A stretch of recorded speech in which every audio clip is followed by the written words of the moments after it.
और ड्रैगन ने एक बार फिर युद्धाभ्यास का वीडियो जारी कर ताइवान को डराने की कोशिश की। महासागर को लेकर अमेरिका ने क्यों दी चीन को दो टूक चेतावनी, और जर्मनी फ्रांस के रक्षा मंत्रियों के बीच किस सहयोग को लेकर हुई डील।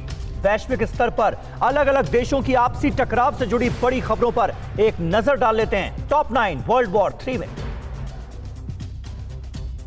इधर पीएलए की पूर्वी थिएटर कमांड ने फिर लाइव फायरिंग प्रैक्टिस की, यानी ताइवान को डराने की खातिर फिर ग्लोबल टाइम्स ने एक प्रोपेगेंडा वीडियो जारी किया है। बताया जा रहा है कि उसने ये युद्धाभ्यास ताइवान के समुद्री इलाके के पास किया। चीन के राष्ट्रीय रक्षा प्रवक्ता वरिष्ठ कर्नल रेन गुआकियांग के हवाले से ग्लोबल टाइम्स ने ये तस्वीर जारी की है।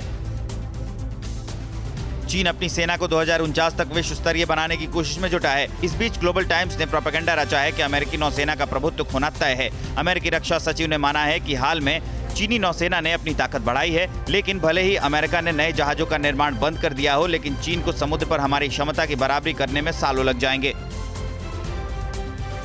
जापान के पूर्व पीएम शिंजो आबे के छोटे भाई और रक्षा मंत्री नोबुओ किशी ने ताइवान पर चीन के बढ़ते दबदबे पर चिंता जताई है। किशी ताइवान के अपने करीबी संबंधों के लिए जाने जाते हैं। इससे पहले जुलाई में वो सांसदों के एक प्रतिनिधि मंडल में शामिल थे। किशी पूर्व राष्ट्रपति ली तेंग हुई के निधन पर शोक व्यक्त करने जापानी प्रमुख योशिरो मोरी के साथ ताइवान गए थे।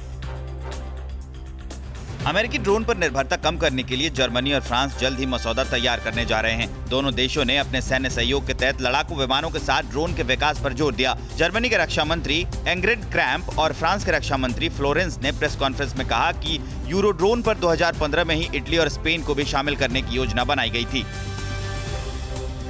अमेरिका से टकराव के बीच चीन के राष्ट्रपति शी जिनपिंग निजी क्षेत्र की कंपनियों से वफादारी की अपील कर रहे हैं। जिनपिंग ने कहा कि निजी क्षेत्र को सरकार के लक्ष्य को ध्यान में रखकर काम करना चाहिए। दरअसल चीन इन कंपनियों के जरिए ही अमेरिका और अन्य देशों में अपनी जासूसी के जाल को फैलाता है। खासकर अमेरिका ने इन दिनों चीनी कंपनियों पर शिकंजा कसा है।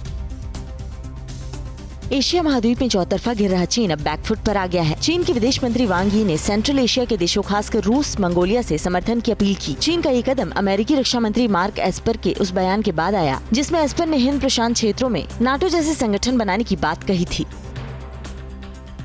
भारत ने इजराइल, यूएई और बहरीन में हुए समझौते का स्वागत किया। गुरुवार को भारत ने कहा कि पश्चिम एशिया में शांति और स्थायित्व के लिए भारत हमेशा तत्पर रहा है। विदेश मंत्रालय के प्रवक्ता अनुराग श्रीवास्तव ने कहा कि फिलिस्तीनी समस्या का समाधान निकालने में इस समझौते से मदद मिलेगी।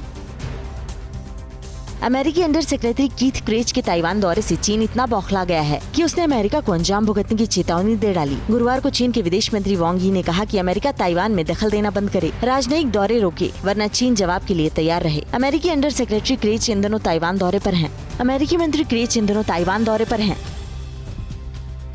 उत्तर कोरिया के पास परमाणु हथियारों की संख्या को लेकर अमेरिका ने एक बड़ा खुलासा किया है। अमेरिकी सैन्य अधिकारी जनरल जॉन हाइटन ने दावा किया है कि उत्तर कोरिया के पास बहुत कम संख्या में परमाणु हथियार हैं। हालांकि हाइटन ने उनकी संख्या नहीं बताई, लेकिन इतना जरूर कहा कि नॉर्थ कोरिया इसी हथियार की बदौलत पूरी दुनिया और अमेरिका को गीदड़ भभकी देता रहता है। क्या आप पर भी बरपा है जालसाजी का कहर?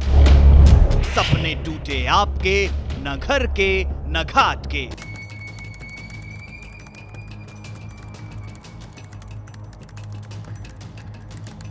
देखिए लूट घर हर रात 9:30 बजे।